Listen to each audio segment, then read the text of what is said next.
Well, good afternoon. This is the John F. Kennedy Jr. Forum at Harvard. We welcome you this afternoon to talk about the death of Osama Bin Laden and what this may mean.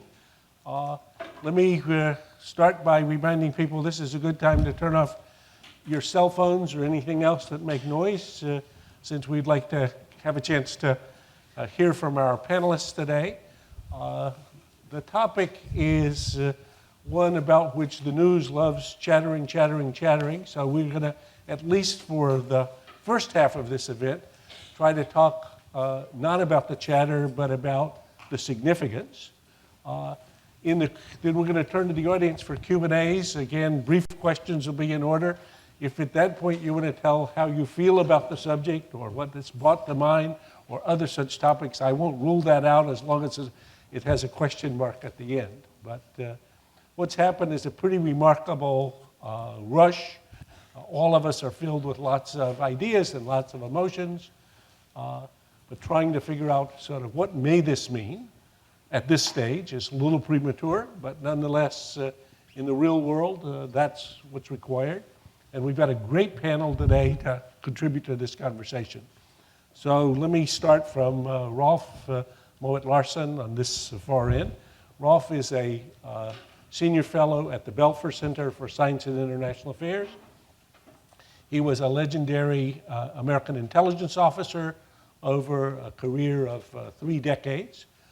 After 9/11, he was scheduled to go off to Beijing to be the station chief, but President Bush and George Tenet, who was director of CIA, had a different idea. They hijacked him and said, your job now is the intersection between Osama Bin Laden and weapons of mass destruction. So he knows a lot about Osama Bin Laden. He knows a lot about tracking Osama Bin Laden. He knows a lot about Osama Bin Laden's would-be encounters with weapons of mass destruction. Indeed, maybe at some stage we get you to tell the story about visiting Mr. Musharraf after 9/11, or President Musharraf, to explain to him how it could be a lot worse than 9/11. Bob Kinder is in the middle. Bob is a student here at the school, which is a good reminder to us of what a remarkable group of students the school has the benefit to have. Bob is an outstanding Special Forces officer. So as an Army Ranger, he was in the same business as the Navy SEALs who conducted this operation. And then for the last 5 years before he came here, he was a special advisor to General McChrystal and General Petraeus, first in Iraq and then in Afghanistan, and particularly with respect to the topic of special forces and their operations. And then finally, my colleague here to the left is a Shorenstein Fellow here at the center this year, a Pakistani, Wajad Khan, who's a distinguished journalist from Pakistan. He's an anchor, has been an anchor for the television, major television networks in Afghanistan. He's a print journalist. Fox now. Pakistan, not Afghanistan. Oh, Pakistan, excuse me, Pakistan. I wish I was in Afghanistan. Yes, in Pakistan, let me apologize. And was embedded with the Pakistani military forces in Pakistan, and then ultimately divorced from those forces, so that he's both seen the inside and now is regarded, I think, by most upstanding Pakistani military officers as an outsider and sometimes critic. That's fair? Fair enough. Okay. So the conversation today, as I say, will go as follows. I'm the, quote, interrogator or the instigator or the trouble causer. I'll try to do quick questions and quick answers from our panel to start with, particularly where members disagree with each other. Don't be shy. So if we were to say on the elevator, and when the elevator gets to the top, we have to stop, what are the 2 or 3 takeaways from what we know so far about the significance of the demise of Osama Bin Laden? Rolf, why don't we start? I would offer 3 quick ones. First is there's likely to be a threat, actually, spike in the next weeks and months, because al-Qaeda will be trying to avenge the leader's death as well as prove that they're still a viable organization. and the U.S. Military and intelligence will be trying just as hard to deliver some sort of knockout blow to prevent that from happening and take out this group to the extent they can. The second point I would say is that we have to watch what happens within al-Qaeda from a leadership level. Certainly Ayman Zawahiri right now is probably running for the hills. They're trying to figure out how much damage was caused by this raid. And so we need to watch the space very carefully of what happens to the leadership of what we call al-Qaeda core, whether it's going to continue along the lines of this decentralized model that they've been pursuing since 9/11.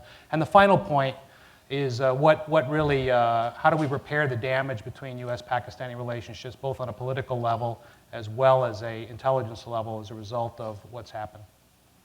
That's a good elevator speech. Rob, what do you got? I concur with Rolf. The only thing I would add is regarding future terrorist attacks, one of the things that we've learned over the last 10 years is on a target is to quickly exploit any actionable intelligence that you can gather.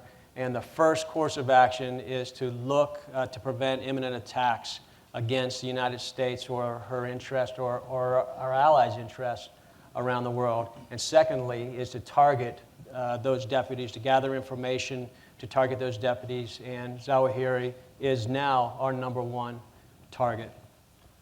And I would back up a little and look at the big picture. I would go as far back as the 80s and not repeat the mistakes of the past. Keep in mind, all of this started when this country's disengagement in that part of the world started. Once again, there was a tangible goal at that point. The tangible goal was the Soviet withdrawal. It seems like another tangible goal has been achieved. Let's not disengage, let's not get ahead of ourselves, because this has happened in the past before. There has been a massive victory recorded, and even more massive mistakes have been recorded after that. And I would back away a little even more and look at al-Qaeda and bifurcate it and rather combine it with the larger endgame in Afghanistan. How is that going to play out? So AQ is done for. Okay, great. So Zawahiri is probably on the run. Those 5 computers, etc., they found might indicate something about where he is. It's only logical to assume that Zawahiri is next. But what about the back-channel negotiations with the Taliban? What's going on there? So there's a larger picture here, and I'd be a little pessimistic about the follow-ups. Okay, so I think a good reminder, and actually, let's drill down on a couple of these items. Let me start there and then come back here. So, Rolf and Bob, to take us operationally behind the veil here for a second. So there's an operation like Osama Bin Laden. Lots of information is captured at the site.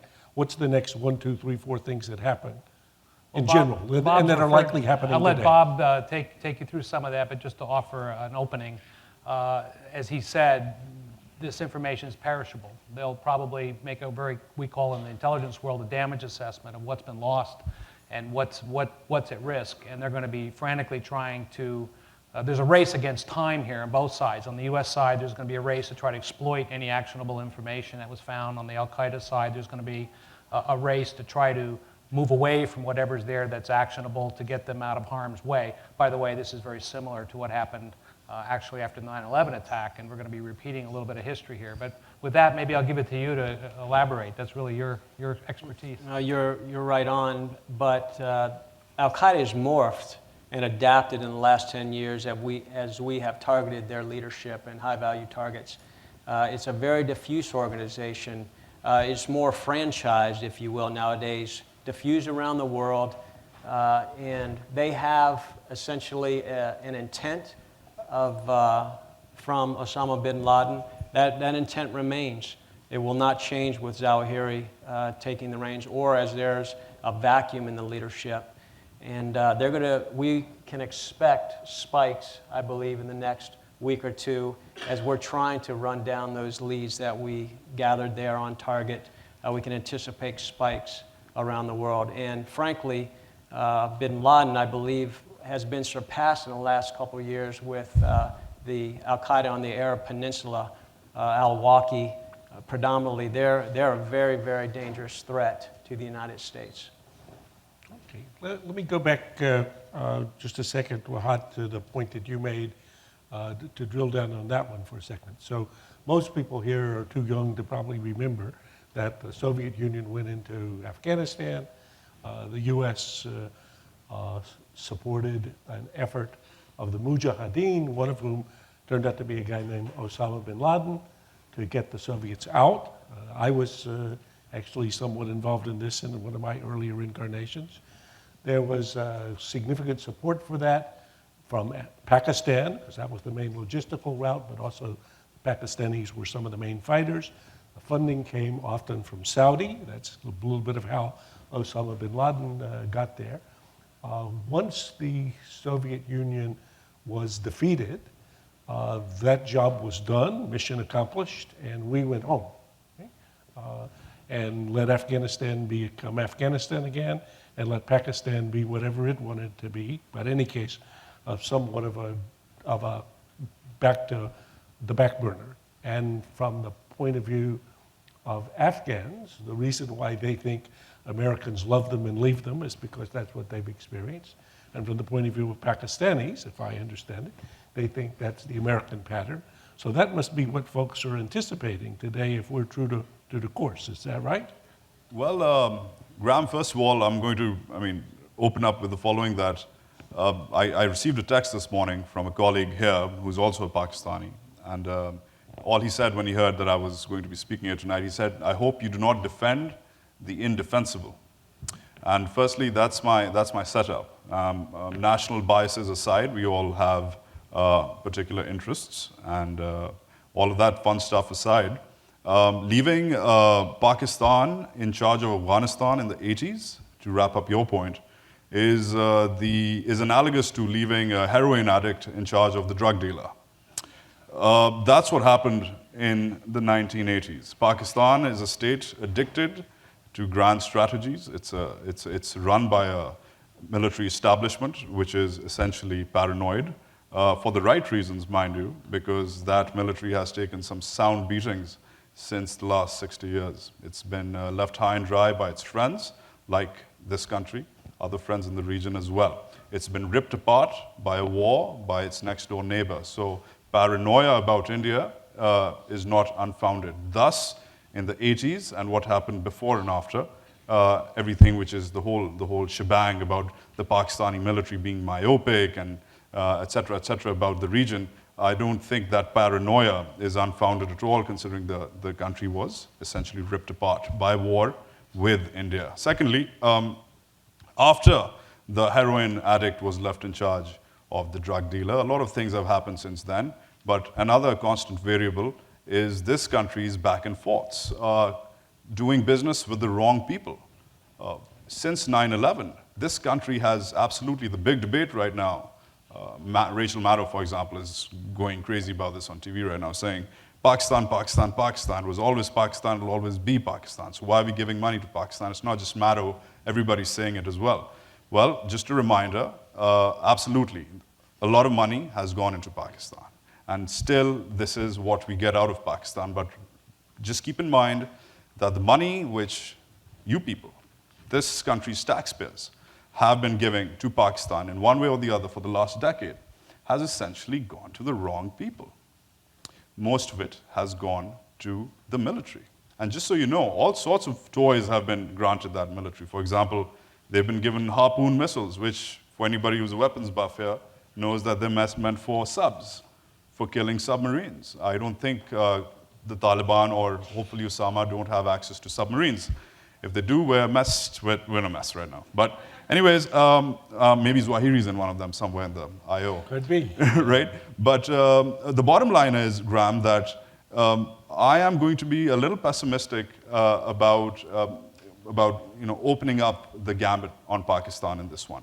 I think three things could have happened. A, they didn't know, which I am not ready to believe, but keep in mind that this military intelligence setup has failed its country several times, and it continues to fail its country today. Today, the Pakistani people have no electricity, no jobs, no gas. 20 hours a day of what we call load shedding. Now, if we had a good IC, if we had a good, insightful intelligence community, we'd at least have some electricity. Forget harboring terrorists. We don't even have that. So they've done a pretty good job failing us. Forget failing the Pentagon or failing America or failing the White House.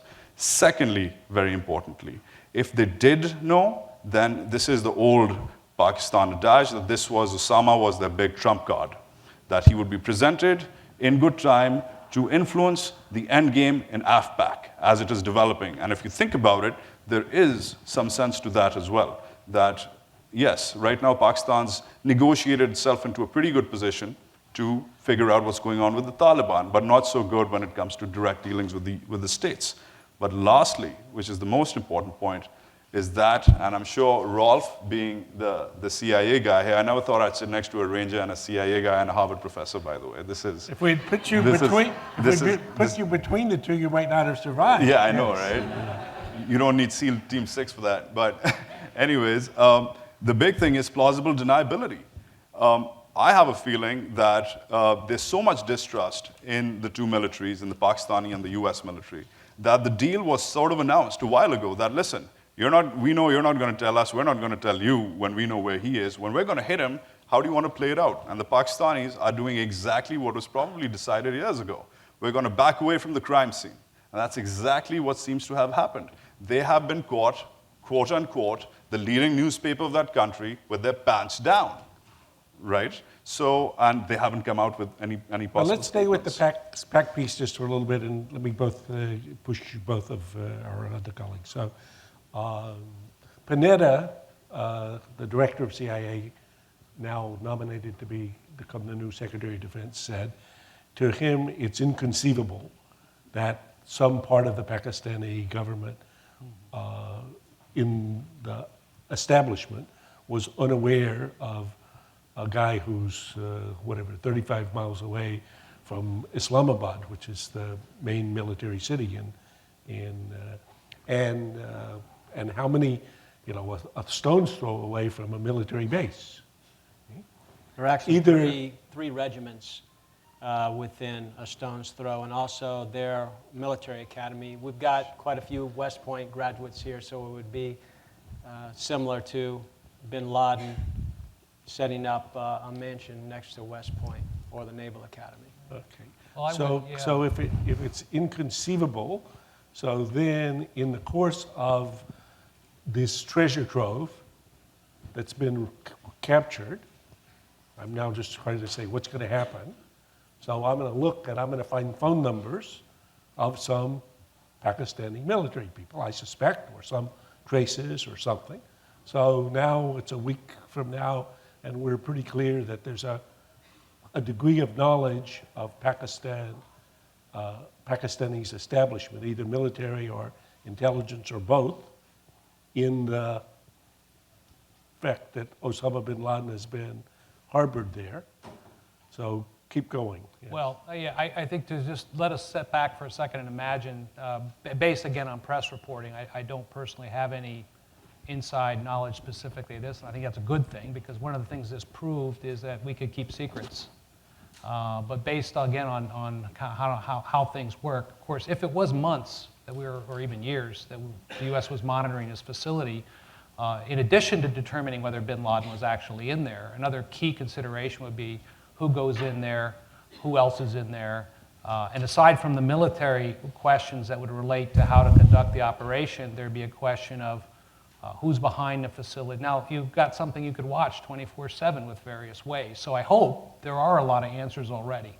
I think the real problem here is that you're really only left with one of two conclusions. Either there was complicity or a stunning degree of incompetence on behalf of, and either conclusion is problematic.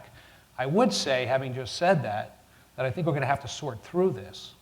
As outrageous as whatever it might turn out to be, to the extent that we need to remember we have in fact worked together to capture people like Khalid Sheikh Mohammed, Ramzi bin al-Shib, and Abu Faraj al-Libi, and a number of other key seniors in Pakistan working together. So let's not throw all that away.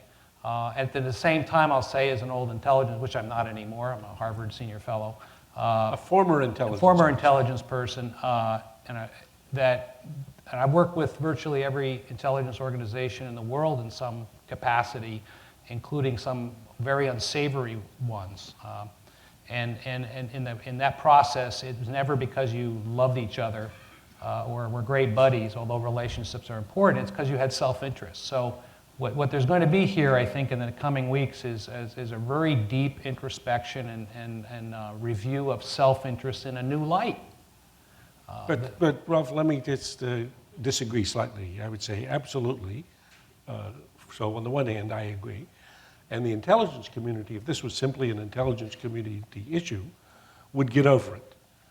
Intelligence communities know that each other lies, steal, and cheat with each other, even with their guys that they're working with. That's part of the business. So I would say that's called adult life. It's unpleasant, uncomfortable, what did you say, unsavory, but life. So I'm okay with that. What the politics of this, though, I think is not, that's another subject. So now if I say, can I admit, if it becomes to be a well-known fact, which I think if it's a fact, it'll become a well-known fact or well-reported fact, that there was a high degree of complicity in this, how difficult is to predict the relationship between Pakistan and the U.S. is going to change fundamentally. Fundamentally. Well, Grant, okay, and then how's that going to go? Yeah. To that specific point is I didn't want to prejudge whether the degree of complicity, if the degree of complicity is, say, all the way to the top, and ISI were protecting Bin Laden, I think that might be a fatal to the relationship. But then if we try to think, what does that mean? Well, okay. if it's something short of that, which I can well imagine, or more ambiguous, that's the situation I think I was trying to describe. But I think to the degree there's clarity, that's going to present some real I don't know my colleagues here what they think of that. I think that's a real problem. I think even if it's fuzzy, I mean, if you were doing this operation, you would have it with plausible deniability so that you would keep it ambiguous. Okay, if I were running this for the Pakistani intelligence and I were doing it, I shouldn't have been doing it, but if I were doing it, I would still have it such a way that it could keep it as ambiguous as possible. A little bit like why was the U.S. trying to assassinate, or who was involved in trying to assassinate Castro? There's still a debate about whether Kennedy, quote, knew about it. That seems to be a very implausible debate, but it's still a debate that's had because of the system. But if it becomes in the terms of the politics, I don't think the likelihood of Congress voting money for Pakistan, I think it just is going to be over, okay? Mm-hmm. And then you sort of say, well then, how's this relationship going to change? So I just think the dynamics there are one to watch. Bob, you were I think there's going to be 3 organizations heavily involved in trying to get to the bottom of this, and it's State Department through the Secretary of State and her deputies, Department of Defense, and likely through ISAF and General Petraeus's successor that's going in. I know they have worked, General McChrystal, General Petraeus, General Rodriguez, General Mayville worked very, very hard with General Kiani to build that bridge because we absolutely need the support of Pakistan there in western Pakistan, the Fatah, to help us with the Afghanistan problem. It is not separate issue, as everyone in here knows. And then finally, the intelligence community is going to have to be involved, the 3 of them. Well, I mean, first of all, I want to quote this country's military chief, one Admiral Mike Mullen, a couple of years ago. I think it was in Time magazine when he made a reference to that awful book and said that I think I'm on my 2nd cup of tea with General Kiani. And firstly, the book's been disclaimed. Secondly, I wish they were taking espresso shots instead of sipping tea, because they obviously didn't wake up to some stark facts. I'm not going to name who, because it was an off-the-record discussion, but there was a very high-ranking military official in this school not so long ago, and he essentially said that we like Kiani, but it took us a while to finally figure out that he will do what is good for Pakistan.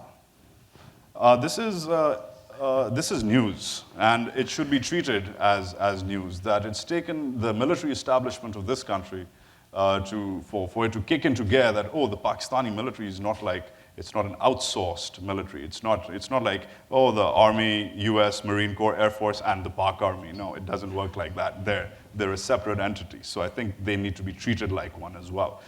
In defense and in offense of that military setup, and in response to especially what Rolf was saying.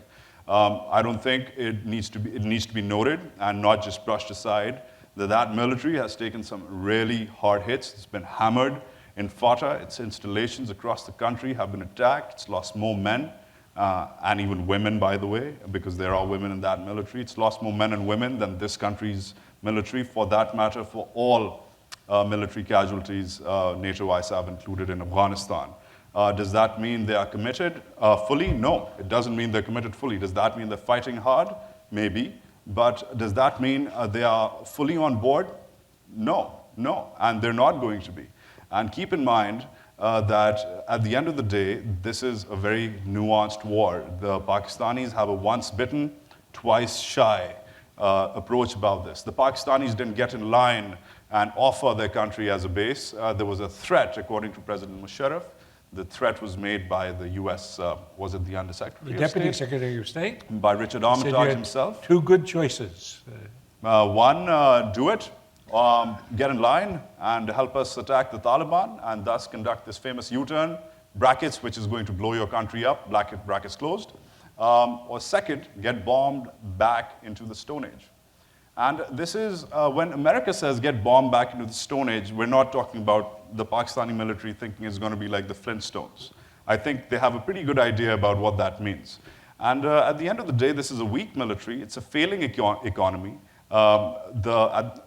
If there was an intelligence failure, and I think the biggest elephant in the room right now, and perhaps Rolf, who's worked with these guys much more than the rest of us, I think the ISI has done a fantastic job of brand building globally. I think they have the marketing team just kicks butt worldwide, right? I think they have scared the rest of us into thinking they're all-knowing, all-pervasive. But guess what? If the ISI was really all-knowing, then it wouldn't have. The ISI has been around, by the way, for almost 60 years now. It was massive intelligence failures which led to massive defeats in both the 65 and the 71 war by the ISI with India. Pakistan has lost its wars with India. Pakistan, for some reason, if there was, for example, in the A.Q. Khan scandal, they blew that up as well, if they were involved as well. They have run intelligence failure after intelligence failure, and they have failed that country one time after the other. I am not shocked to hear if I know it's implausible because they were in the military town, West Point, but maybe they just didn't know, Graham.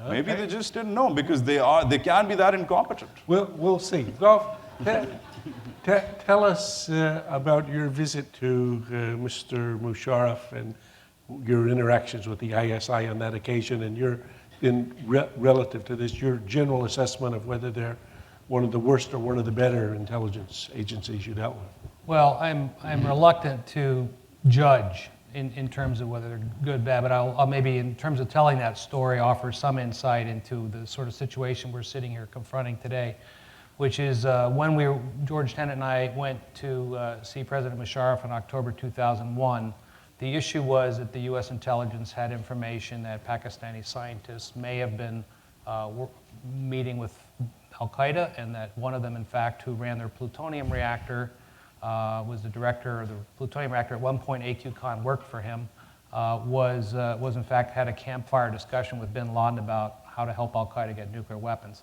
At the time, when that was briefed to Vice President Cheney and Dr. Rice in the White House, the key question was, can we trust ISI with that intelligence? Well, the reality was, the answer was, not without ensuring that it went right directly to President Musharraf first, and he would make a decision and hopefully do the right thing. Second, anytime you're confronting an intelligence organization with basically demands that will involve them doing things that they deem are not necessarily in their interests or get into their most sensitive national security areas like nuclear weapons in Pakistan, you can't take for granted that you're going to get much cooperation. So I think there's some similarities to this in terms of those calculations. And there's an irony in the side that one of the things that the Director of Central Intelligence knew when he went to go see the President was that we were already aware that there was this thing called the A.Q. Khan network that was operating, which we weren't prepared in 2001 to tell the Pakistani government for very similar reasons. So there's a history here. And to this day, and I'm sort of reluctant to speculate, I would say some of the issues we're talking about this, what the degree of complicity and knowledge in the Pakistan government is very similar to the discussion we've been having with ourselves for years related to A.Q. Khan and his rogue activities to give the Libyans. Is it really feasible that he could build a nuclear weapons program or do a turnkey operation for Muammar Gaddafi? And by the way, as an aside, can you imagine if Gaddafi had those weapons today? Is it really feasible that that happened without Pakistani government knowledge, military and ISI? So I think in many ways it's the same question, Graham. And I think the backdrop for it, over to you, Bob, was that if you just imagine a military operation like the one that was conducted against Osama bin Laden, would you inform your hosts, or sorry, the country in which this operation is taking place, or not? And if the evidence that we see to date, I think it's likely you didn't. Okay, so Bob, you saw a lot of operations like that. Would you, if the reason why you wouldn't have told ISI, and you wouldn't have told Kayani, and you wouldn't have told the president, assuming you didn't in these cases, would be because they might leak this to Osama bin Laden and he might get away. So that was the judgment, and does that sound right to you in terms of the operations you saw? Absolutely. But however, again, you're making an assumption that if you do decide to collaborate with whatever organization it is, it's not just Pakistan, many other countries that we're involved in around the world, and then even within our own communities, cross-service, conventional versus special operations. We all have it. We have it here amongst schools. What information do I sell? So it's really very commonplace. But ideally, you're going into a sovereign nation. You want their blessing before you go in, especially because it's very, very dangerous. They had a long flight from wherever their launching pad was into Abbottabad. Very dangerous, and what you don't want, the nightmare scenario is you get into a fight with the Pakistani military on this operation. So but let's that's just what think, is weighing. yeah, but think about this one for a second. So you're going into somebody else's country. They may be surprised to find some people there fighting in their country. They may even fight them. That's so correct. Ideally, you would tell them, "I'm coming. Don't worry." So if I don't tell them, that's a big deal. It is a very That big means, that tells me a lot about how much trust I have for that government. Every element of the government. The president, the head of the military, and the head of intelligence. And I think if I were a Pakistani today and I'm looking and I'm thinking, wait a minute, holy Moses. People coming into my country conducting an operation of this scale and scope, I've now learned a lot about this relationship, yeah? That's correct, but they've been concerned for years now because we've been conducting covert drone attacks there in western Pakistan, north and south Waziristan. So not dissimilar at all. And go ahead. No, I'm sorry, I didn't mean to interrupt. I would just have to feel like I have to jump on this because there is this kind of image of the U.S. cowboy and flouting international law, and I can see reasons for that, quite frankly, but I can say in my experience in the government, these are very hard decisions. You're actually putting your own people at risk, Right. and we come at them very deliberately, and it's really a last resort. The default in these things, as Bob, I think, stressed, is to work collaboratively whenever possible. In this case, I think what we've got to recognize is I can't think of anything more exceptional than getting a shot at capturing or killing Osama bin Laden, and the U.S. wasn't going to lose the opportunity.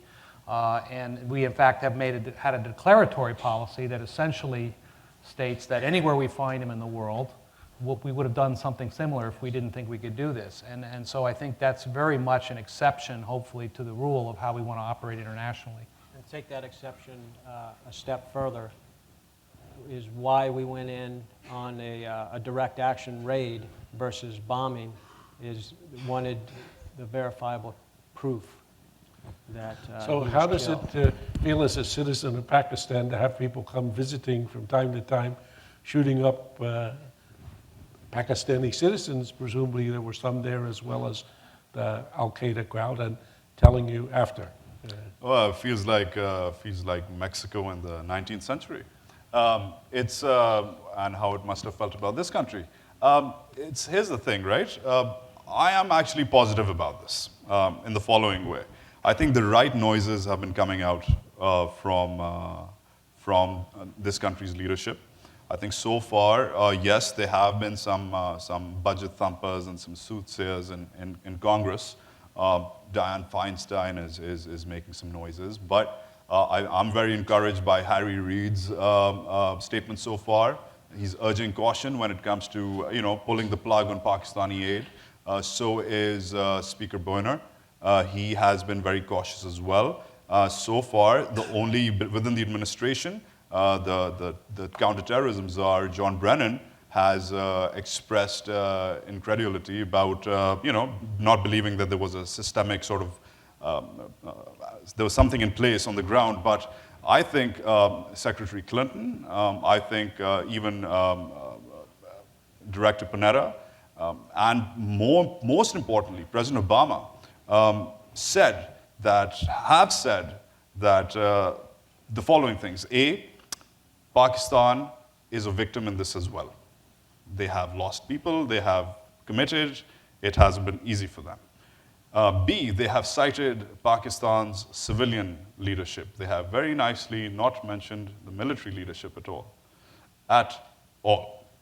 I think that's a very good indication of how this country is finally coming to terms in getting a handle on what Pakistan really is to the United States. When you say Pakistan, mind you, there's several Pakistans, but there's essentially three Pakistans. One, the 180 million impoverished people, mostly uneducated, no gas, no electricity, no jobs, by the way, half of them under 25.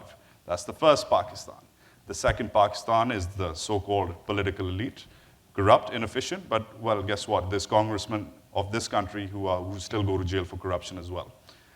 So that's a problem which is worldwide. Third, the 140 odd formation commanders of the Pakistani army, which is the smallest clique, which runs that country like a country club, right? They own everything, they make everything from underwear to cereals to nuclear missiles. And they do it with impunity and without any sort of accountability. And I think finally, this country has realized, and you can see it between the lines, because there is outright very little criticism of the nascent Pakistani civilian establishment. There has been no outright criticism of the military, but the way things played out on the ground, no tactical information was shared. I'm assuming because, as was just established by both Rolf and Bob and yourself, that there's very little trust. The 2 cups of tea, Mullen's 2 cups of tea, was a hoax. It was a facade. It didn't happen. And yes, Islamabad, just so you know, Pakistan, David Ignatius said this on the Charlie Rose show a couple of days back, and I completely believe him, that Pakistan is the toughest place in the world to have a conversation in.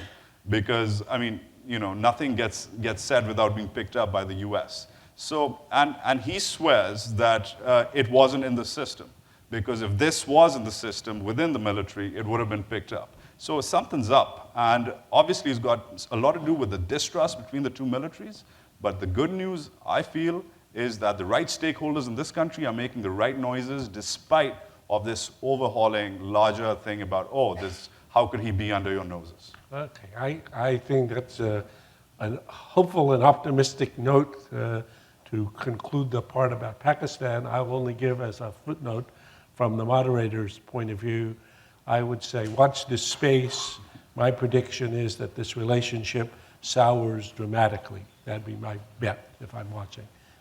And I don't think that's a good thing. I'm just thinking that's a factual thing. But And that's I'm going my, to qualify that's my that, bet. Graham, by Yep. saying your relationship with who? Which Pakistan? No, the no, people, the with government, or the military? All of them, okay? Americans don't do nuance, okay? That's, as George Bush once famously said. Let me go one more question, then we're going to the microphone. So please think of your questions. So how may this affect America's engagement not only in Pakistan, but in Afghanistan, and specifically the theory of the case called COIN, or counterinsurgency, according to which Americans need to be there with boots on the ground securing a space, in order to fight terrorism. Now, that's the story under which President Obama tripled down in Afghanistan. And Bob, you were there for watching this both in Iraq and in Afghanistan. So we went to Afghanistan because of Al-Qaeda and 9/11 and Osama Bin Laden. And the proposition was to eliminate them there and prevent their return. That's correct. And so 100,000 troops, $100 billion this year for Afghanistan. But it turns out Osama bin Laden was in Pakistan. Actually, that's where we thought he was to start with. So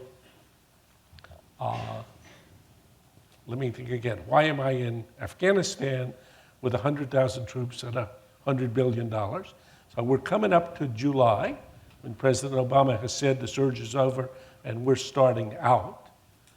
So is this an opportunity, or is it likely to be a pivot from coin and securing a country and building it in order to fight terrorism? That's the theory of Afghanistan. To just going and getting the bad guys wherever they are. And if they're in Pakistan, get them in Pakistan. They're in Afghanistan, get them in Afghanistan. They're in Yemen, get them in Yemen. They're in Somalia, get them in Somalia. They're in London or in New York. So you have to look for them where, if terrorism is a problem of terrorists, the people, where they happen to be may be more incidental. So just in terms of the theory of the case, are we now likely to see the debate pivot to, well, we don't need to do Afghanistan anymore. We've done it enough for whatever it is. In any case, we got the guy we went to. And so let's move to a different strategy, more like what was involved in eliminating bin Laden.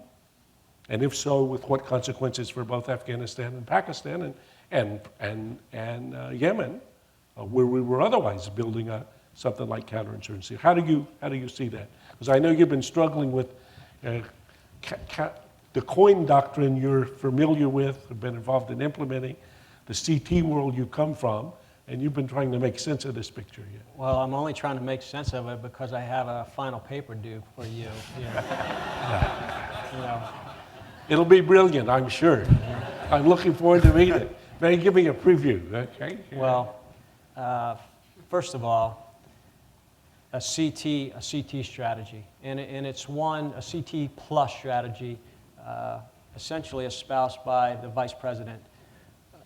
The issue with that is when we go into sovereign nations or wherever Al-Qaeda might be around the world, and we bomb them, we create more enemies. Now, if our good friends in Pakistan would allow us to come in, invite us to come in to assist them with fighting Al-Qaeda, and there are quite a bit of Al-Qaeda and Pakistani Taliban who are very much against the United States in Western Pakistan, then we would do so. But we haven't been invited in, not in any great numbers anyway.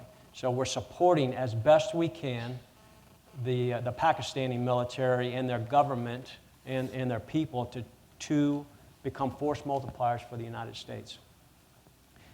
President Obama, his stated mission in the national security strategy he wrote in May of 2010 was to disrupt, defeat, dismantle Al-Qaeda. That's the reason why we're in Afghanistan. You're wondering why?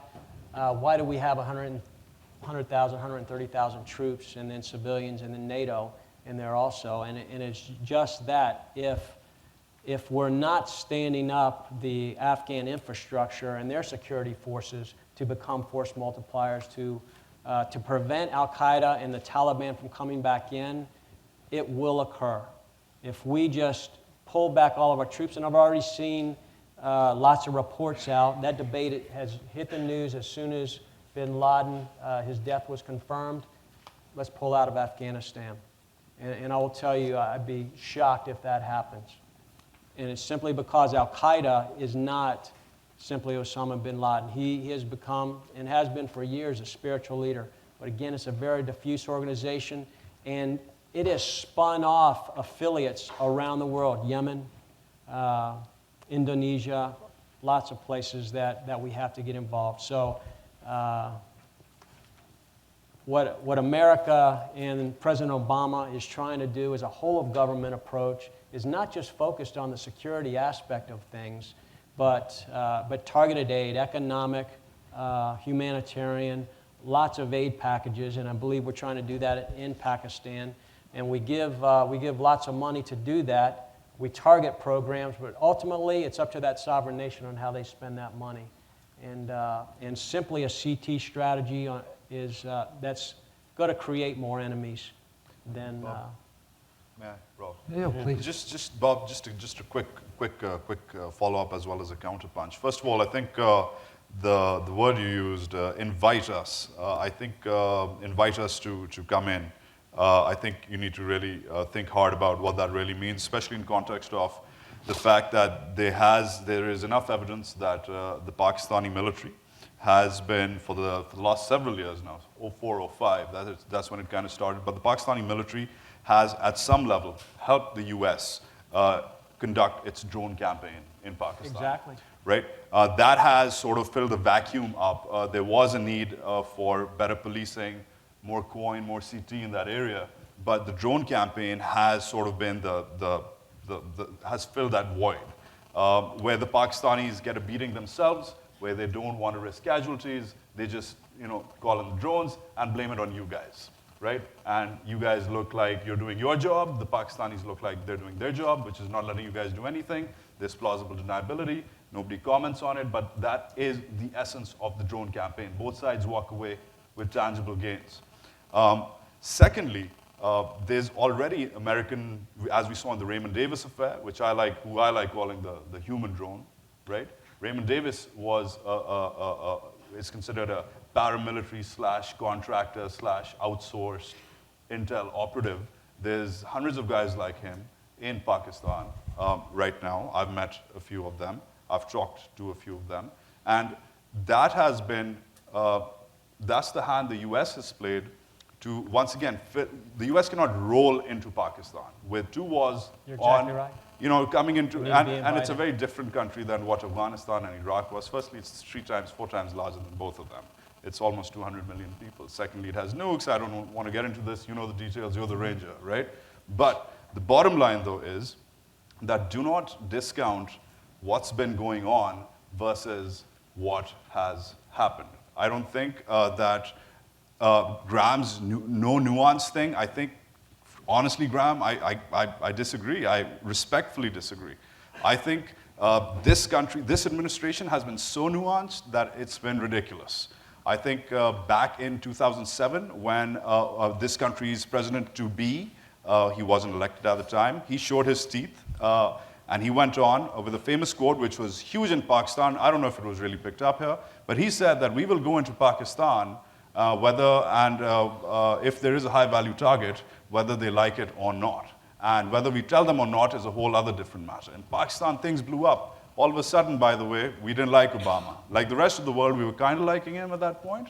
But when that quote came, that listen, I'll come in whether you like it or not, whether Mush does something or not about it, that sort of really split apart the Pakistani polity when it comes to supporting Barack Obama. But I think it's been one of the most nuanced approaches by this administration. A, he's put his money where his mouth is and actually done exactly that.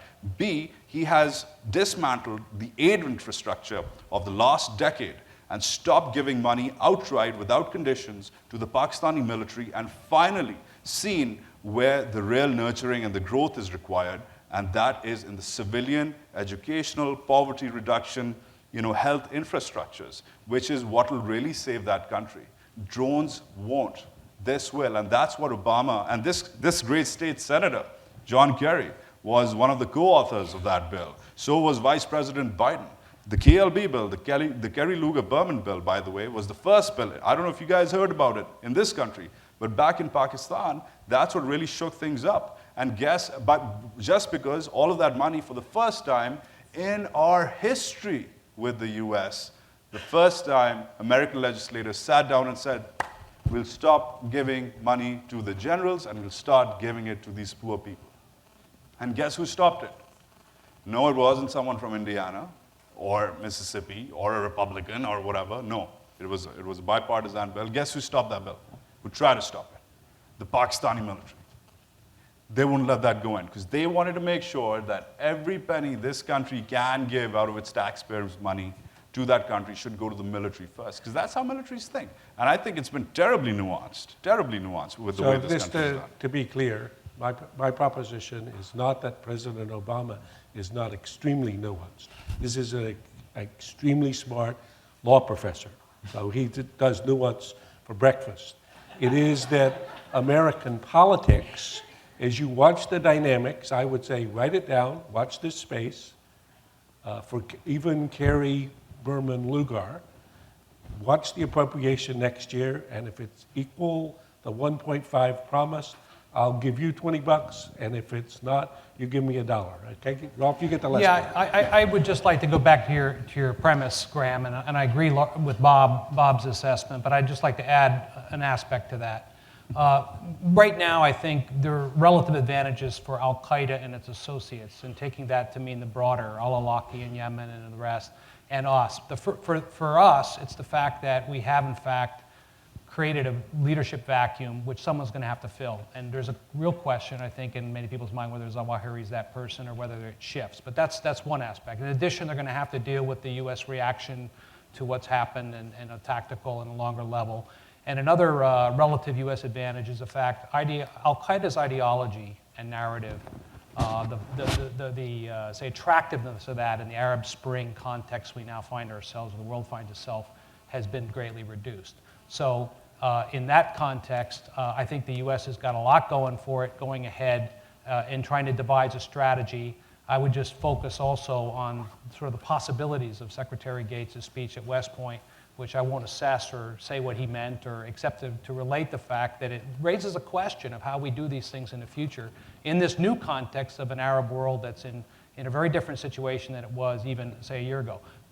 To the other side, Al-Qaeda does have some relative advantages, and that's what I wanted to close on very briefly. The first is that there's greater uncertainty now in terms of the sanctuary issue that Graham really hit on. What does sanctuary mean? I'm not going to answer that question, except people are going to have to rethink the notion of an Afghanistan or a Pakistan as a sanctuary. With the Somalia, with the Yemen, we already saw those things coming. But right now, that could be virtually anywhere in the Middle East. As we found before 9/11, it could be in Hamburg. It could be in Madrid. So this notion of a global terrorism response, in addition to, I think, what you rightly pointed out, needs to be done, or in some different measure of resources and emphasis, is, I think, what I would say I hear from Graham, and I certainly think this is a great time for many of you, whether you're in the military or here at the Kennedy School, to be thinking of new solutions, because I think the context, I'll just close with the context of the Arab Spring and what that means, is a completely different way forward than what we've experienced over the last decade or so. That's good. So the microphones are open. They're here on the floor on both sides and in the loge. All questions relevant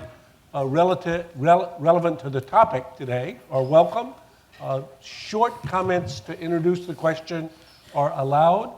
Long speeches are not. And introduce yourself, please, and then ask your question. This gentleman's first. Marvin Bram's Divinity School here at Harvard.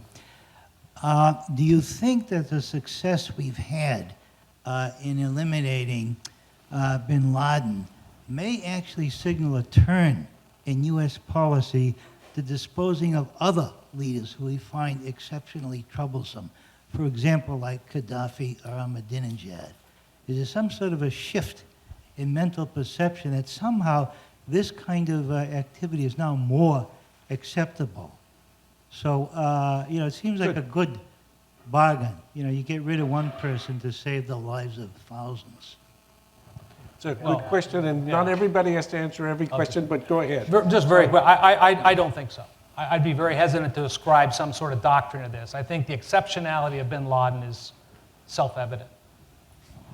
I would say, just as a footnote to it, that it'd be interesting, though, and there's a nice debate to have, which is, how about if Saddam Hussein was the problem, would one bullet have been preferred to occupying the country? We And the actually- answer is in principle, yes. And then the next question is, yes, but then, or is the U.S. going to be in the business of targeted assassination of guys that they don't like, whomever they might be? And the answer is, well, that gets pretty complicated, and the international legal questions raised before where we go. But we're not going to debate that one. This lady's next. Yeah, hello. I'm Elena, and I'm a French teaching assistant at Harvard. My question is focused on something a little bit different. It's about the hostages held by Al-Qaeda and the Taliban. Do you think Bin Laden's death might threaten their lives, or might actually make the negotiations still possible, or I don't know? I think absolutely could threaten their lives. They were killing hostages before Bin Laden was dead and when he was alive and well.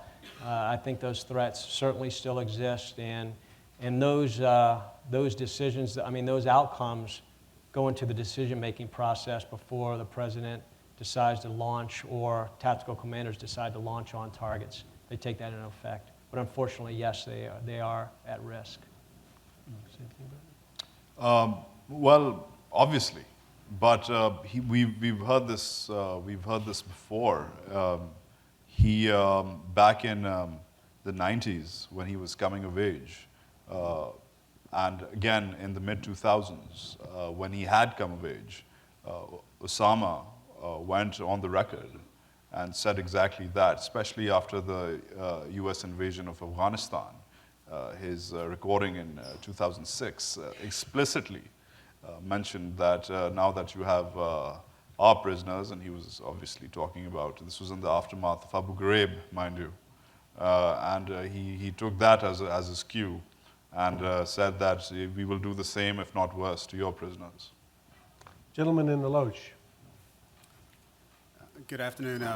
Lieutenant Colonel Jerry Carter, United States Marine Corps National Security Fellow here at the Kennedy School, and I want to thank the panelists for their comments on a very important topic. My question is for Bob Kinder. Sir, you've spent a lot of time advising the ISAF commander on a number of things, particularly counterterrorism. What advice would you give General Petraeus regarding the way ahead? Specifically, does Osama bin Laden change the calculus regarding the counterinsurgency strategy on the battlefield? Jerry? General McChrystal, one of his S2s. Yes, you know. good. So, I think that it's really not very significant concerning the counterinsurgency strategy to Karzai and his administration. The death or continued life of Osama bin Laden was inconsequential because his problems are so pervasive. They're just within his own government, and then out amongst the 34 provinces where he's trying to take control, exert control, and build a nation. So I don't think General Petraeus and his successor are frankly going to change very much. The Joint Special Operations Task Forces that are operating out of there, their target sets may shift and morph, but they're in collaboration with the ISAF commander. So, no, Jerry, I don't think it's going to change a great deal. Thank you. Okay, that'll be an interesting space to watch too, especially as that comes into the political season. And Mike Murphy, who's a sometimes colleague here and a great Republican political strategist, was interviewed in the Washington Post 10 days ago. And Murphy's, who feels currents very well, his read is that public support in the Republican Party for the current level of effort in Afghanistan will collapse during the Republican primaries. So that's his bet. So this is the further. Next. Yeah, hi, my name is Jad. I'm an MPA student, first year. My question goes to both to Jahat and to the American and the Pakistani perspective. It seems to me that the death of Bin Laden is kind of puts the question mark of the future of the American-Pakistani relationship. This is the core of the discussion right now. Disengagement or engagement by the US in Pakistan. My question relates to the loss of Pakistan as a strategic ally of the US, or the break of that relationship, has great implications when it comes to Pakistan switching to the China side. It seems to me that there is in Pakistan, or Jihad might confirm or deny that, a kind of turning point in the public opinion, even in the military, that maybe the relationship with the United States is too shaky, too tough, and maybe China is a more reliable partner. And that switch, if it happens, have huge implications, I think, on the United States, especially that China's connection by land, energy-wise, the link between Iran and China passes by Afghanistan and Pakistan on the map in terms of pipelines and so on. So the link it's very important for China to have that link. Is this the way the US is kind of looking at Pakistan as well in that sense? Does this come into the calculation of what are the implications of Pakistan switching to China or losing that relationship? And is this in Pakistan also considered as a possibility, or is this on the table? Excellent question about what may be the realignments in the big geopolitical chessboard. So how about we start with the Americans and then the Pakistanis? You started off your statement by saying Pakistan is a strategic partner, or it certainly is one of our strategic interests, and that has not changed, and it's in our best interest to continue to grow that. They're a nuclear-armed state. There's significant issues with extremists in Western Pakistan. They have their own terrorist problems. The Pakistani Taliban are operating in there. We're going to continue to work very hard on growing that relationship and not break it. What? How about your Chinese friends? Do Well- you think that's a better partnership than the one you got? Well, I think that's the dragon in the room, Jade. I think that's the real question, right? And I think you've nailed it, because that's what nobody picks up on. Those are the nuances which, unfortunately, according to Graham, which aren't being seen, but I have a feeling they are being seen. According to the Pakistani strategic mindset, there's this new argument floating around. It's been floating around for a couple of years now. I call it the right side of history argument. That's a direct quote from a high source in the ISI who told me that now in this, and this was especially came into play after the US announced its pullout last year. The Pakistanis, once again, once bitten, twice shy about the US experience in the region, think of this in the following terms, that this country, because of its very mechanism of inconsistent policy, because policy, if you're very lucky, switches every 8 years in this country. If you're very unlucky, it switches every 4 years in this country. It's a democracy, that's how this country works. The Pakistanis can't deal with that, and I'm specifically talking about the Pakistani security establishment. They don't like that inconsistency, they don't like that change, and mind you, any student of Pakistan-US bilateralism would understand that that's exactly how it's been.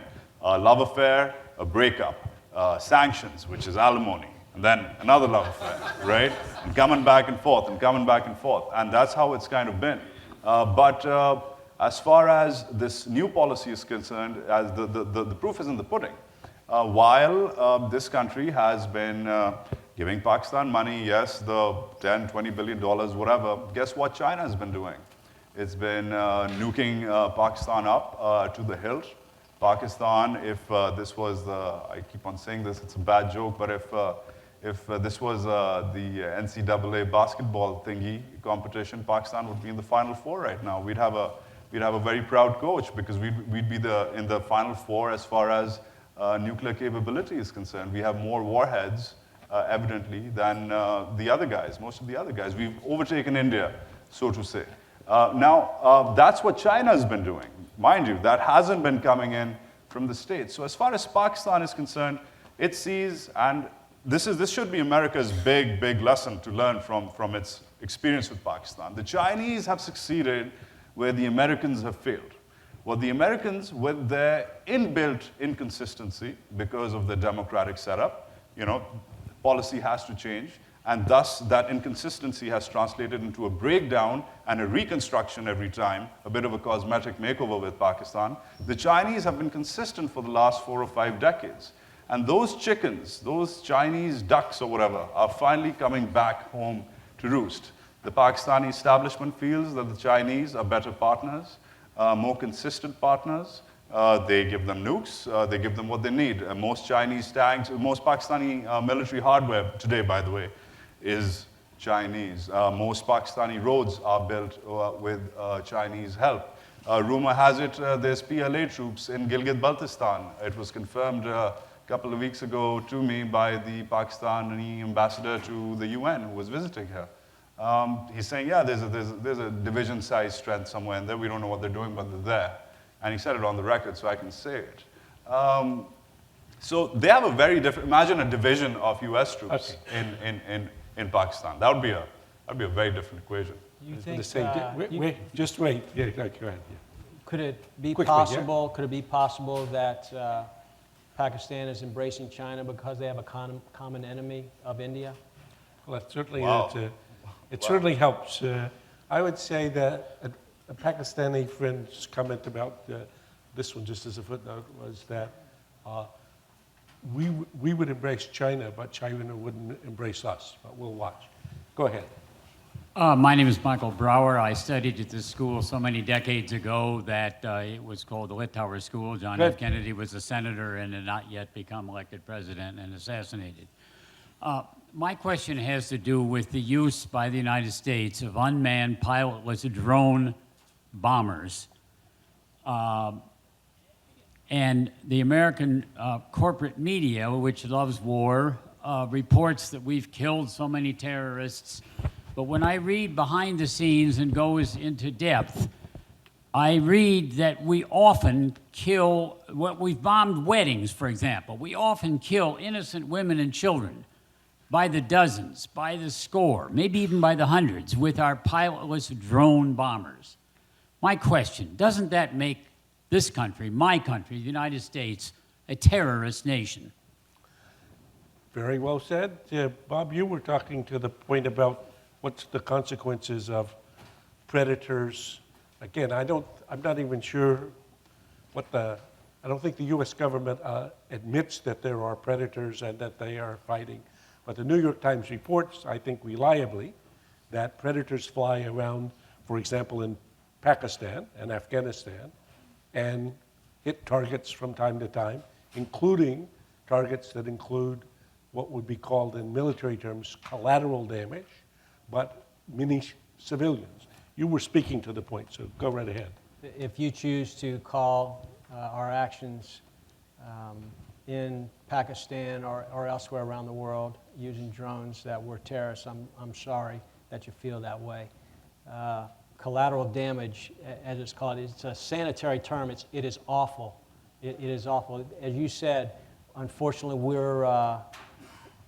what often happens is women and children or innocent civilians are killed when those things strike. And I think it's a very unfortunate system that we've had to adapt to try to kill Al-Qaeda that are planning attacks here in the United States.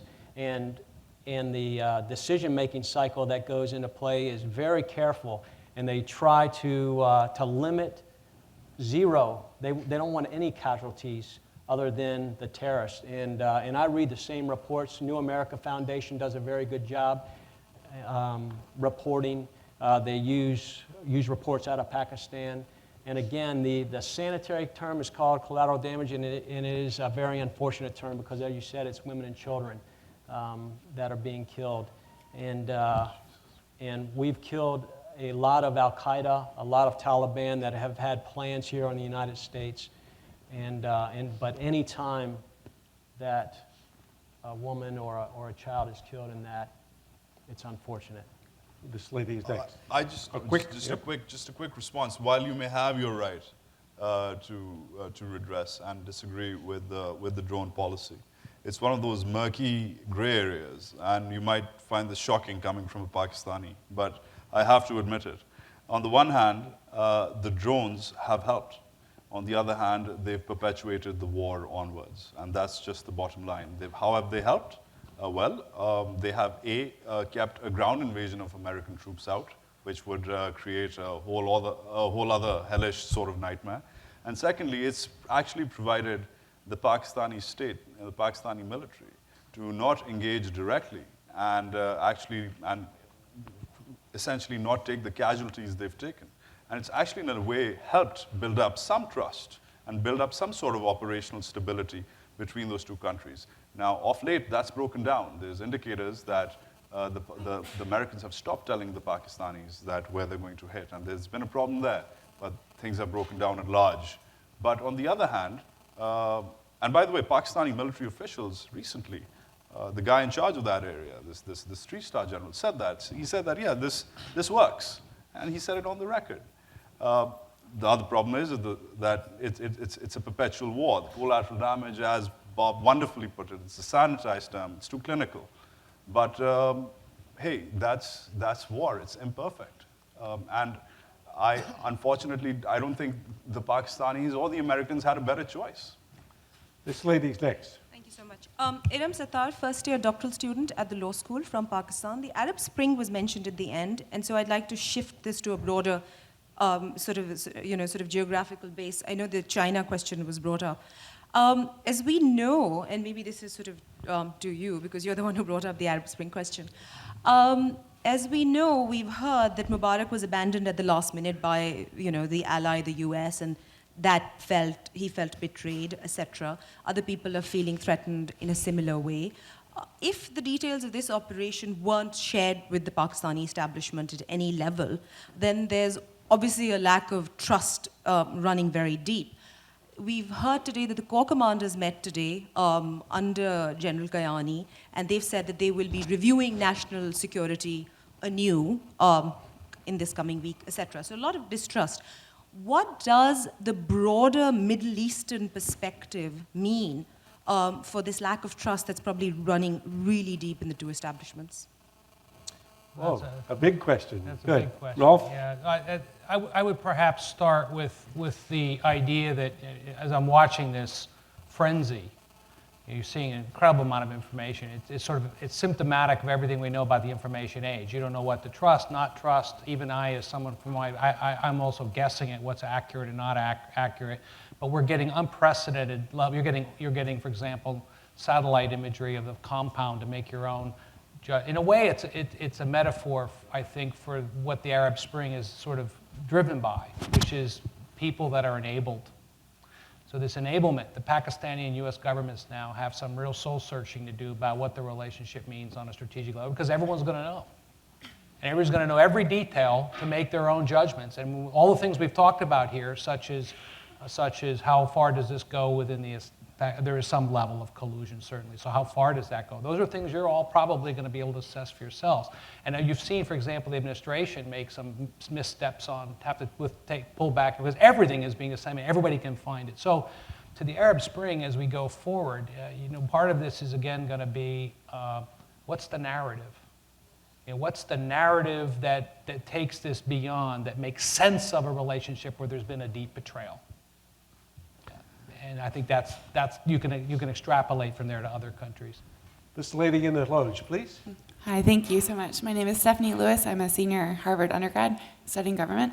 My question is, when the intelligence community is collecting intelligence and also trying to reduce the risk that source may have, what information is most valuable? For example, visual imagery, is that more reliable than State Department or CIA intelligence or mobile phone technology? Like, what do you see the next trend being for information gathering? I'm terribly biased, but to me, the decisive intelligence tends to be human intelligence and the analysis of it. But then the augmentation of that intelligence, we call it in the trade the all-source analysis, which combines the technical. There was a tendency in the U.S. after the collapse of the Soviet Union where all our threats became more disparate and diffused to try to rely heavily on national technical means and collection and technical things to answer questions where we didn't have penetrating presence. I think we're shifting. This success. And things like this are illustrative of the new, I call the future of intelligence, which is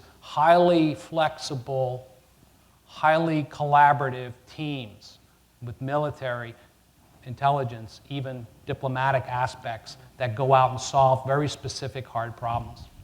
That's a very good question. It's called a collaborative network, and it has morphed over the last 10 years, where before we did very, very stovepiped operations. We went into 9/11 with a very strong intelligence community and good army, but they didn't talk very well with one another, and hence situations like, or events like 9/11 were able to occur.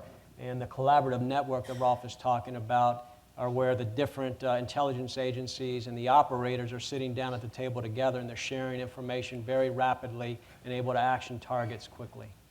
And just a quick follow-up, these guys are the pros and the experts, but if you follow the news closely, it was a Pakistani asset, a Pakistani guy working for the CIA in Peshawar, and it was good old-fashioned police work which did it in the end, who saw the license plate, as we call it, or the number plate, as you guys call it, of the car, and traced it back to this house. So it was good old-fashioned detective work, and that should explain it all.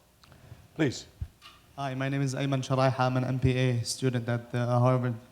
On a more tangential note, from a sort of a bird's eye perspective, when we compare both Afghanistan and Iraq, there seems to be two different approaches on how they, tackle the number one guy. Can you explain why the difference was between putting Saddam on trial versus killing Bin Laden, and then no photographs versus, photographing the trial? I mean, I know there were two different presidents at the time, but what sort of are the idiosyncratic reasons for that? What would be the considerations, Bob? That's a very good question, and I'm speculating, but Saddam Hussein was a head of state, and when he was found, he was in a hole hiding from American forces, and drug out of that hole, he surrendered. The situation, again, the information still coming off of the raid that just occurred a couple of nights ago with Bin Laden, but the latest thing I read today, he was unarmed, but was threatening as he came towards them, and they're doing a night raid. Things are amped up. They just left. They had just engaged some guards down in the compound as they found him in an upper room. So just fluid situations, and once we have somebody captured, you have to take him into custody and protect him. So I think that is likely the scenario between Saddam Hussein and Osama bin Laden. And I'd say again, watch this space, this gentleman. Thank you. My name is Gary Langley, and with Osama bin Laden as the inspirational and spiritual head leader of Al-Qaeda, I guess I'm wondering, they haven't had any concrete benefit. Al-Qaeda hasn't created any concrete benefit to the Arab world. They haven't overthrown a dictator of a Middle Eastern country. They certainly haven't made life any better for the average Pakistani. It's taken the Arab street to take control of their own destiny, or trying to.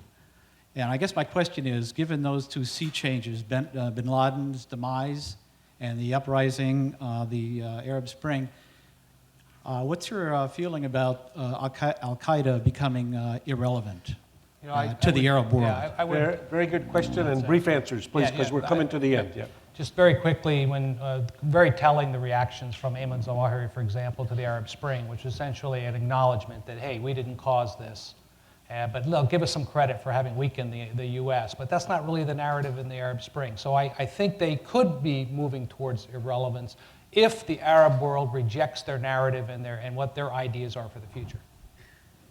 Okay, we're getting to the close here. We're going to go right quick questions, quick answers, and no more additional stand-ups, please, in the lounge. Sir Tim Watson, National Security Fellow, student of Professor Allison and classmate of Bob's. So I would wonder, what is our central challenge in all this? We have the Arab Spring, Osama bin Laden's dead, we're working on a negotiated settlement in Afghanistan. We also have conflict between the Shia and Sunni, and the Sunni probably divided between the Salafist and the Sufi. So what are our options given this, this challenge of a reorder of the Muslim world? Nice, easy questions at the end, so just a short answer. You know, the best case scenario would be that we manage to finish what we started in Afghanistan, pull out an stability that's favored by the overall trends, in order to the extent the overall trends favors that result in ways we can't solve militarily. Because I think, as we've all talked about here, the military is pushing things in a direction they're already going. And if it's heading in the right direction, if the development, this is a 20-year process perhaps in the entire region that's going to go through a lot of peaks and valleys. But if those trends favor the things we're doing, we could have turned out with a stable ending.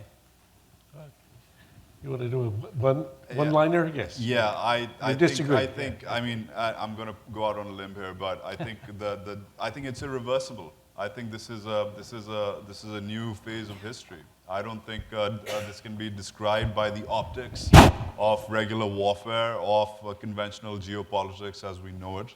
I think we failed, and as far as understanding the optics of those regions, once again, the nuances of that religion, its subdivisions, its subcultures, we have overstayed our welcome in Afghanistan. Keep in mind, you saw the pictures, so did I. There were roses in Kabul when the invasion happened. We're way beyond that point. And I think, frankly, that this is one of those phases where they'll read about this sometime from now, that this was a mess up. And I don't think this is reversible anytime soon. And I don't think Osama succeeded. I don't think he failed. I think he just did his job, which was to create more hydras. And that's what we've got. We've got a hydra kind of situation right now. I would say, as a problem for you and many other students and fellows here to work on, there's going to be no lack of interesting questions. This lady. Hi, my name is Nadia Zafar. I'm a journalist from Pakistan. To all the panelists, there are 6 times more people in Pakistan, and growing anti-Americanism because of the drone attacks or Raymond Davis is a major cause of concern for U.S. security issues, which the U.S. is in Afghanistan to protect. Do you feel that the government here is aware of that? Mr. Allison is saying that we should watch this space for things to get more negative and fatal in this relationship. But are they aware? And if not, should they be? They are absolutely aware. They're absolutely aware, and they're trying to target aid, as you mentioned. It's not just to the military, but when the floods happen in Pakistan, we're trying to create friends and not enemies. And frankly, we're stumbling around in response to the last question that happened. It goes along. I think our country and our administration is stumbling along looking for answers. This is unprecedented, the upheaval that's around the world. It's not just, this is not a United States problem. The governments in these countries also were unaware that this was occurring. They didn't know their own people. We have many friends here from the Middle East, and they're going back to a very different country, a very different area from whence they came here just a year or two ago. So we're very aware. Yeah, just a quick follow-up. Absolutely in agreement with Bob, but I don't think anti-American means radicalized anymore in that part of the world. I think Islamist, Salafist, whatever you want to call it, radicalization is very different from anti-Americanism. I know people who are not religious who are anti-American. I know people who don't believe in God who are anti-American in that country right now. And I think that's the real problem versus this stuff, because I think that part of the world has been pretty good at figuring it out, its own experiences with religious movements. You're from Pakistan, you do understand we've had a history of religious upheavals, and we've been pretty good at figuring it out. We don't need F-15E Strike Eagles coming in to help us save our religion or our democracy. We're good at that. It's in our guts. We can figure things out. But so far, I think anti-Americanism has to be bifurcated from from being Islamist. We probably need another panel some evening or another event on Pakistan, where I would say huge issue, which you're much more familiar with than I am. But I always remember Madeleine Albright's one-liner on Pakistan. She says, Pakistan is the definition of an international migraine headache. Please. I'm Steve Flanagan. I'm a psychology student at the Ed School. I want to ask more specifically about the complicity given that Bin Laden had been a guerrilla fighter for almost 3 decades and hiding for half that time, I would tend to think he was an expert in counterintelligence, and I would think he chose that location because it wouldn't be where we expect him, and because it would be unlikely to do airstrike in that town, which I think he would be most afraid of. Going off what Jahat said about maybe they either didn't know because he was really cautious and deliberate about how he went in there, or they wanted plausible deniability. I would tend to believe one of those may be true, but Rolf and Bob, I want to see how likely you thought those alternatives would be. My very quick input would be, I don't personally think he would be there if he didn't have a high degree of confidence he could stay there. He was there for a very long time. They said reports are that the mansion was built 2005, potentially for him. And I think, I don't think, assuming that there was not complicity all the way up the chain, he had help in order to make that happen, though. And just to wrap that up, in Urdu we have a saying, it's always darkest under the lamp. Good. Very good Thank you. saying. Please, these last 2 questions very quickly. Quick questions and quick answers. Thank you.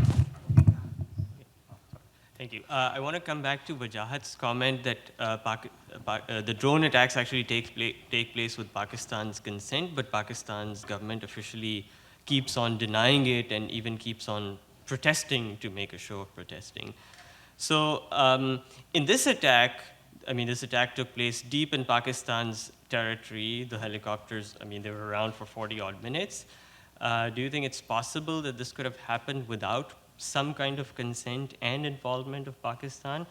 And if the U.S. can attack, if this attack can take place so deep in Pakistan's territory and the Pakistanis couldn't find out, if there's that level of incompetence, then is it very far-fetched to assume that they were also incompetent enough to know that Osama was hiding in that compound? Very good question.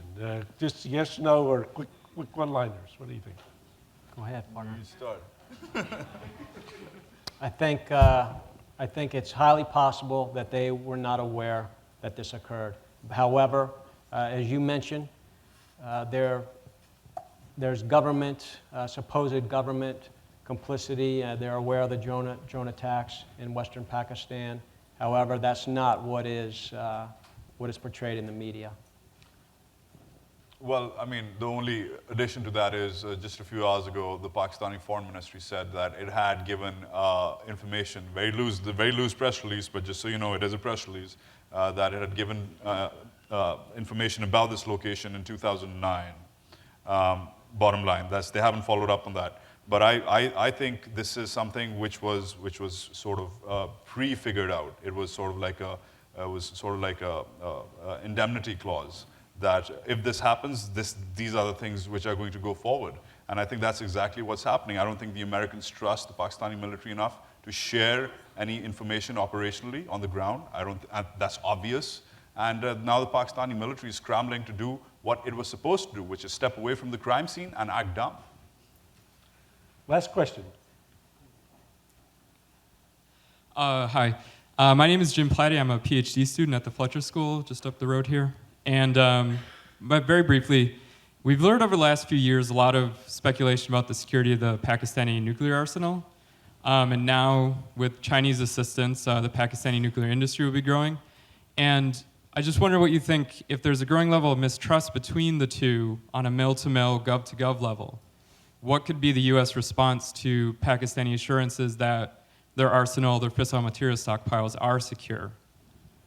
Well, I think... Rolf, you've spent a lot of years working on this problem. Yeah, I'd say as a first principle is the U.S. has limited influence. There's a lot of, I call loose talk out there that the U.S. military go in and take away the weapons. That's very unfortunate for lots of reasons, probably first of which is we couldn't do it. So it is fundamentally something the Pakistanis are going to have to figure out. And the U.S. policy is somewhat conflicted between the desire to help on the nuclear security front, which we do through the Department of Energy to some extent, but also hold Pakistan to task for the growing program. It's a growing that's not under the Non-Proliferation Treaty. And any tacit acknowledgement of its growth, existence and growth would be, I think, a big policy mistake, particularly since you have three things that I don't think any other country in the world confronts with nuclear arsenals. Number one, instability in the country. Number two, large numbers of extremists that are potential insiders in the nuclear establishment. And three is what you referred to, which is a growing program of more weapons that are smaller and more lethal, with more facilities that could go wrong from a nuclear security standpoint. Quickly. And I think that a precedent has been set. I think now it's been established that if the stakes are high enough, the US can send in a group of soldiers to do what they have to do and get out, with or without Pakistan's permission. And I think that has serious implications for Pakistan's nuclear arsenal as far as its security is concerned. I think that's the next big question. Which I'm assuming the Pentagon is asking itself right now. Okay, so we've done this. This is how they've reacted. What if we have what's called you're the nuclear guy, but I mean, is it called a black arrow situation or whatever? If a nuke goes missing, et cetera, et cetera.